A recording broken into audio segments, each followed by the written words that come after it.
Thanks to the internet and the rise of e-commerce parts sites, it's now easier than ever to buy auto parts online and bring them into a service center or mechanic for installation.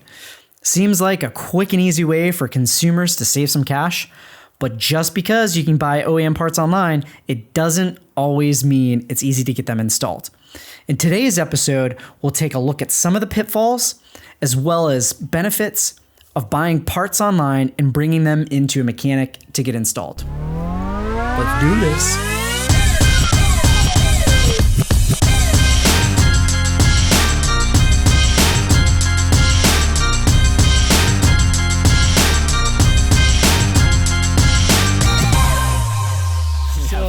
We essentially did a survey, if you will. We threw this out. We posed a question on Reddit, and a community with almost 600,000 members, which is huge. It's insane to feel like you have the access to 600,000 members, and it's automotive enthusiasts. It's a particular subreddit which talks about auto shops and service centers. So it's a very targeted audience. And the feedback that we got back that we got was outstanding. One, two, the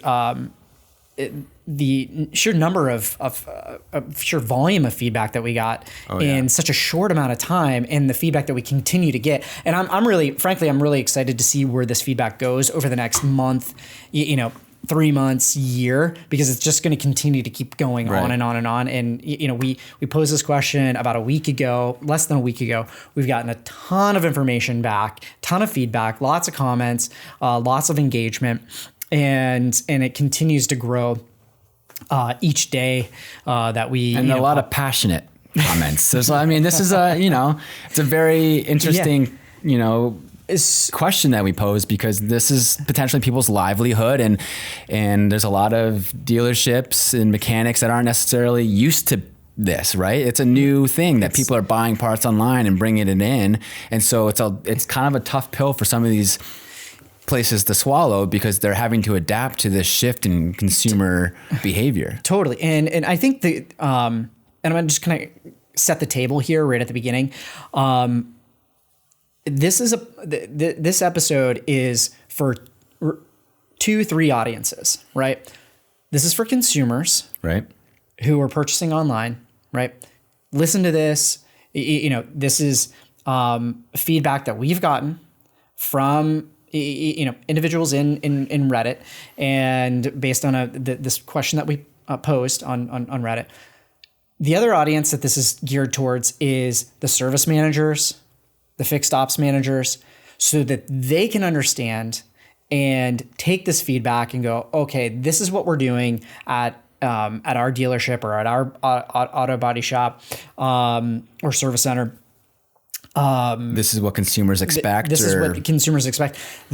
Let's be prepared for this, these types of situations, because there were a couple comments in there that said, well, this only happens 1% of the time, or it only happens 5% of the time. That number is going to grow. It's going to grow. Trust me, it's going to grow. You need to be prepared for it. Don't get caught off guard. And we've posed this question. Want to give you this feedback, but so that everybody is prepared for these scenarios. Right. And so that we're not blindsided, so that we're, educated about these different scenarios and how to approach them and how others approach them. So the results were interesting. About 75% of the respondents said that they would accept a part that a consumer bought online and brought into the shop to get installed. So 75% said they would install a part that a consumer brought in. Yep. However, that 75% might have had some stipulations, whether it be, we'll increase our labor rate, or we won't warranty the part. That aside, 75% said they would take that part. And then 15% said, no, we don't want to have anybody bring in their own parts. We're not going to install it, whether it's an OEM part, aftermarket part, it doesn't matter. We're not going to install it. That's part of how we make money. We're not going to do it. And then 10% of the respondents said, yes, we'll install parts that consumers bring in. We don't care if it's aftermarket, OEM. We're not going to increase our labor rate. We just want the business. We're thinking about, the lifetime value of that customer. So 75%, yes, we'll take the part with some stipulations. 15% said, no way, Jose. And then 10% said yes. Yeah. So a majority of the respondents said that they said they would, right? Which is great. However, there's, a lot of these conditions too, like conditions, right? A lot of the conditions were different. Right. And so there was a lot of different, things there. One of the funniest comments that I saw on there was, we don't do it. You don't bring eggs to a diner. And obviously it made me chuckle, right? And you don't bring eggs to a diner. Well, it's apples and oranges, man. I think we're all humans, right? And unless there's a few aliens walking around amongst us, that's a completely different podcast.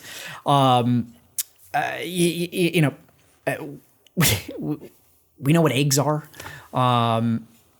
It's pretty easy to, hey, like eggs are eggs, right? However, a majority of the consumers that are out there that are purchasing parts and accessories online are not as informed about the parts and accessories as they are about eggs. Right? And I like my eggs scrambled, over easy, hard boiled, whatever. Consumers aren't as educated about parts and accessories as they are eggs. You've been growing up with eggs since you grew up.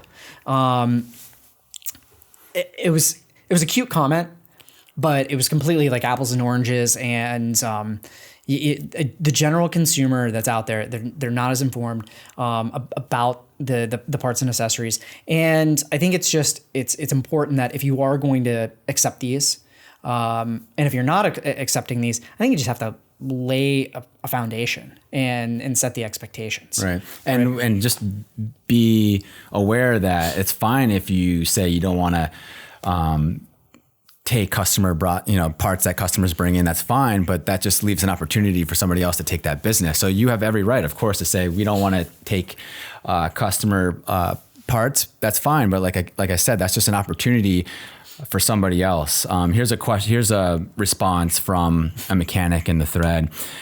I don't care if they bring in their own parts, but there is absolutely zero warranty on labor or parts. So there's somebody that's part of the 75% saying, yes, I'll take the part, but this particular shop is saying, we'll take it, but there's no warranty on the part. So that's a stipulation that this particular shop has set, which is fine. I mean, granted, if you're buying an OEM part online, usually they have a 12-month warranty already anyway. So I guess the no warranty doesn't really matter as much anyway. However, of course, if the part does fail or something like that, you might have to pay to get it installed again and have to pay for the labor, which won't be covered. But, granted, if you're buying genuine OEM parts online, hopefully, they're not going to fail in the first year or whatnot. I mean, that's the point of buying genuine OEM, because they're made for your vehicle and they're higher quality than potentially aftermarket parts. Even though aftermarket parts can be very high quality, this was made for your vehicle. It's OEM. So, Totally. And to the consumers out there, I would even, who are purchasing the OEM parts, I would recommend, whoever you're purchasing them from, call them, just confirm that, you're getting the right part for your call, right, or for your car. But also ask the dealership, or whomever you're buying the part from, do they have any recommendations for service centers within, their area, and see if they know someone and have a relationship with a group there. Maybe they have a sister store that's, in a different state. These things do happen, right? And so they're buying it from somebody in California. That California we'll say that it's a dealership, right? They are part of a big group, and the consumer's located in Iowa, and oh yeah, we've got a sister store in Iowa. Da da da da. Here's the guy that you want to talk to there. If they know that, in most cases, they're not going to know that. You point them in that direction. So now from the consumer side, they're feeling a little bit more comfortable about the part that they've purchased. From the fulfiller side, they're creating a great customer experience for them in that consumer. So the consumer's like, if I'm going to buy parts again, I'm going to buy it from these guys online again. As a consumer, that's what those are some of the questions that I would pose to ensure that, I'm not, purchasing the wrong thing and, getting myself in trouble with this mechanic. Right. And also you might not want to buy every part or accessory online, right? But of course, consumers are becoming more educated and they understand that they can buy parts online for cheaper. It's a competitive landscape.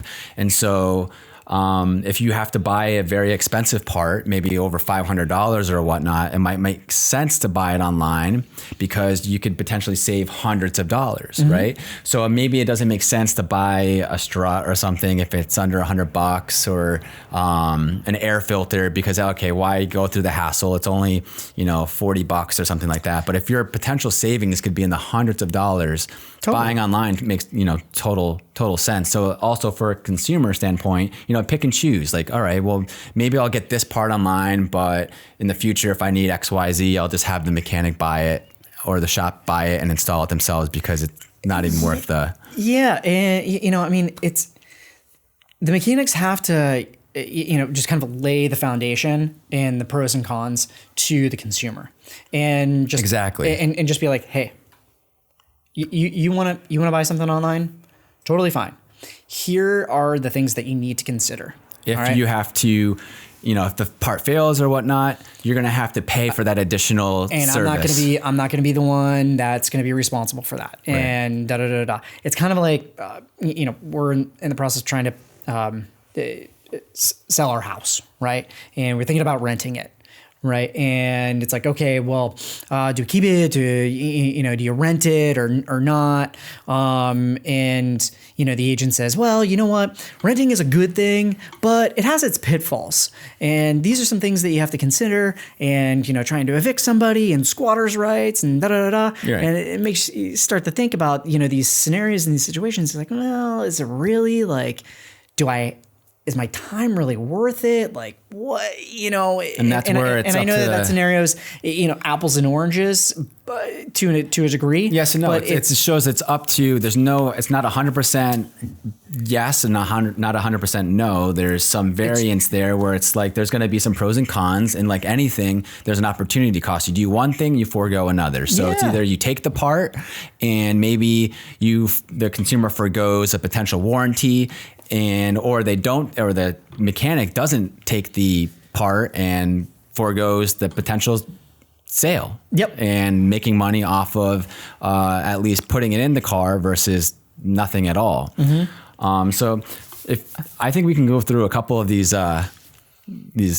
responses if you want, just to mull through some of them. Some of them are kind of funny. We have one mechanic that responded, I'll take the part, but I charge a $20 higher labor rate and no warranty. So here's a case where, okay, they do accept the part, but they're going to increase that labor rate by, $20. So, because we get it, mechanics, these shops, they make money on the part and they make money on the installation. So if you don't have that revenue coming in from ordering the part, well, you're going to need to make that money up somewhere. So they're going to increase the labor rate, and some of them don't try to increase that labor rate. Some of them are just happy to have that business.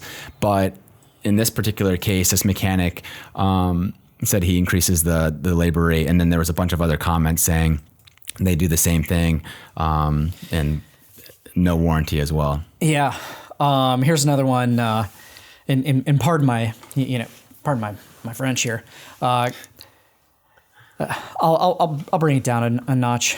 Gosh darn bunch of sticks up your butts in here.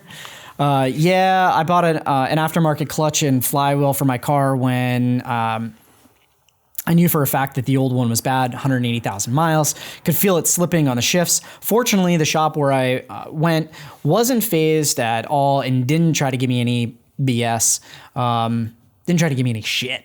Other than no warranty on the part, which is totally reasonable. So this is a consumer who purchased it and is giving their feedback and saying, hey, like if you don't honor the warranty on the part, that's totally reasonable. So once again, we talked about it earlier, laying the groundwork at the beginning, just being cool about it, laying the, setting the expectations, being very clear and moving on and just being like, hey, this is, how we're going to do it. And here are the pros and cons and, go from there. Right. Laying out the pros and cons. Here's another comment from a mechanic. We will do the work if you bring in your own part. I always try to bring up that if the part is wrong and does not fit, we will charge them twice to install it. Whereas if it was our part and it didn't fit, we would install it again at no extra charge as part of our part warranty. So there's a little bit of a peace of mind there. So the consumer needs to weigh out that opportunity cost. Okay, I might be saving a few $100s by getting the part online, which is obviously a benefit.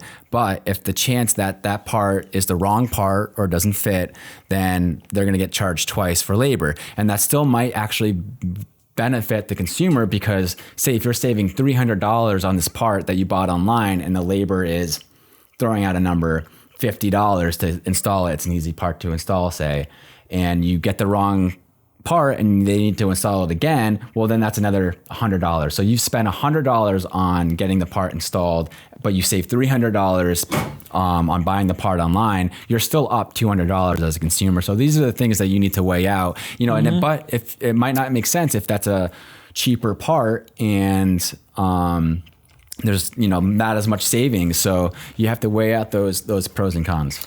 Yeah, another guy here is nope, we're in the business to make money. They didn't buy the part from us. We don't take it. Just very blunt.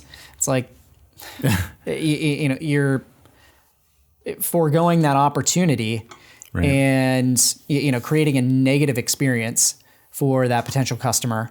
And what's the average value? Like, is that customer right. actually going to come back to you long term right. after that experience? Adapt or die, dude.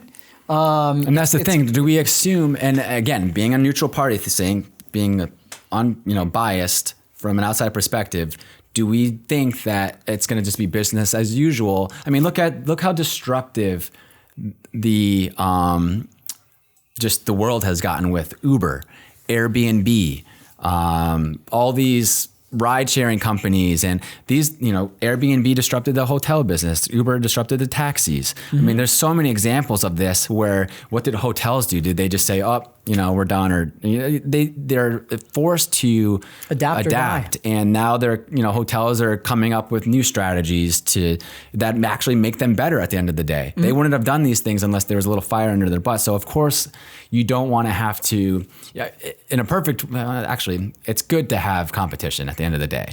But I understand where people are like, oh man, now I got to rethink things. And it's tough. You have to, but it is what it is, or somebody else is going to take that business. Always taking yourself to the next level. Stop being complacent. And, I'm sorry, like the ways of doing things, 5 years ago, 10 years ago, 20 years, it's over. Like it's over. And you have to always be ready to adapt and be ready to handle those situations. A guy here is like, we don't run into that all that often yet. Yeah. But if someone's going to bring in a Subaru part in a Subaru box with a Subaru part number on it, identical to the one I was going to grab from the counter, I guess to me, I really don't care. To the shop, I'm sure they avoid any sort of part warranty and whatnot. This right. is, to quote this guy, and especially like this guy really needs to be paying attention to this. This is Subaru, right? And over the past 10 years, Subaru's just been blowing up and more Subarus on the road. And focusing, you have to remember who the Subaru consumer is. A lot of do-it-yourselfers. A lot of do-it-yourselfers, a lot of millennials, a lot of young consumers in there. And, that a lot of Subaru enthusiasts. And you're going to get, you're going to get this a lot more often here over the next couple of years, especially as these cars that were purchased in the past 2, 3, 4 years start to get more wear and tear on them. And, they're going to get it more often. Right. Absolutely. Absolutely. Be ready to adapt. Be prepared for that. My father used to always say, fail to prepare, then be prepared to fail. Right. And I hated it when he said that to me growing up, but he was 100% right. Dad, you're 100% right. Dad, you're 100% right. Dad, you're 100% right. And he'll love that. Right. So, this was another interesting one. This particular mechanic said they wouldn't allow certain parts. So yes, they would take parts, but they want to, here, I'll just read it. We allow customer parts for everything except the brakes.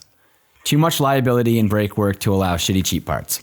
But we make it clear that no warranty will be applied and no discount will be given if the part supplied has an issue. So that's interesting, being very specific on the parts that you allow, because that's true. I mean, brakes are a life or death situation. Granted, you could probably make that argument with any part in your car. Every part plays a crucial role in how your car works, or if it didn't, the part wouldn't be in your car to begin with. Totally. Everything's for a reason, but brakes in particular, okay, that's interesting. You don't have to necessarily do every single part or accessory. You can say, yes, we do, but we don't do these particular parts. So I mean, as you guys can see, there's no system for everything. There's no right or wrong. Every shop's going to have their own stipulations. Yes, we allow parts that you buy online. No, we don't. Yes, we do, but we don't do these parts. Yes, we do, but we don't warranty. Yes, we do, but we increase our labor rate. Yeah, I mean, I think that shops need to be prepared to be fielding these questions more and more and more. They need to have a plan in place.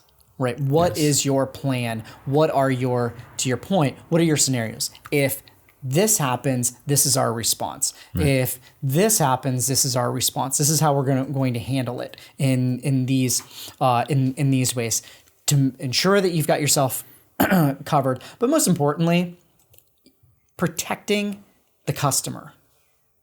Right. Do the right thing. Just do the right thing for the customer. And you're going to get a lifetime customer, and you may take a little bit of a hit in the short term, but you have to stop looking at it from the short term and look at it from the long term perspective. And I need to adapt. And if my competitors are not adapting, I am, and I'm going to win in the long run. It's great. It's a great opportunity for you to make some extra money. If somebody else isn't doing it, I mean, that's business in general. If you're not going to do it, somebody's going to do it, and they're going to think of a way to do it better, more efficiently, and I mean, it's just the nature of the beast. So, yeah. So, once again, I think we've got to do the right thing, and have a plan in place. I think that's the biggest thing is having that plan in place, making sure you have a plan in place, but you've also properly trained all of your people so that everybody's all on the same page. Because that happens a lot too. This guy missed a day, he didn't catch the memo, and just making sure that everybody's all on the same page, right? Following the system, and communicating to that all the time. Because there's somebody in your service department right now as you're watching this, they just got a quote. They're Googling, they're searching for that part. And they're going to come back to you. It's going to happen. And it's going to happen more and more and more. Be prepared to handle those scenarios, and be prepared to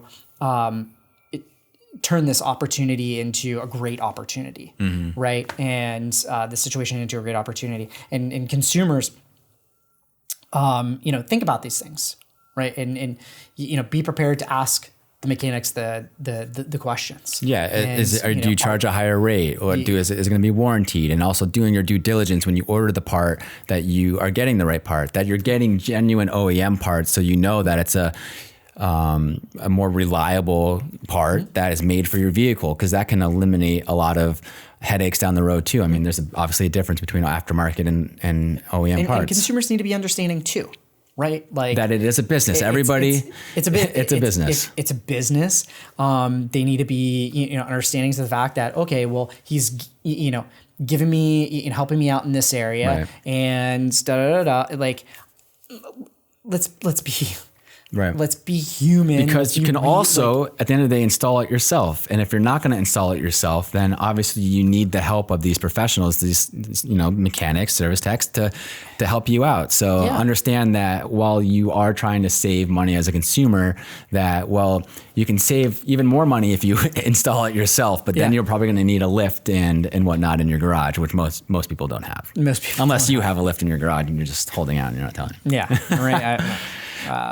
But let us know. I mean, have you guys bought parts online? For the consumers out there, have you bought parts online? Have you brought these parts into a mechanic? Have they've been installed? And totally, give us your share with us your experience.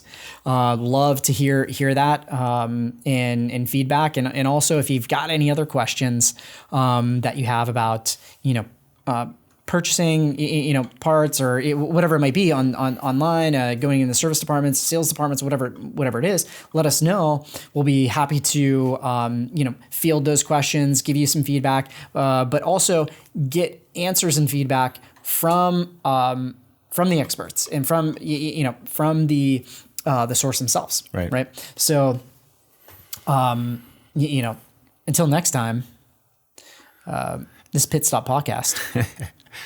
When you're right, you're right, and you're right. Yes. Any other final thoughts there, C. Garofalo? No other thoughts. Just don't forget to subscribe, and we're on Spotify, SoundCloud, iTunes, just about everywhere, guys. So if you want to listen to us on the go, on your way to work, whatever, check it out. Sitting in traffic, sitting in the service department, service department. Hey, there you go. Why not? Throw on the PitStop. Throw on the PitStop podcast. We'll see you then. Ooh.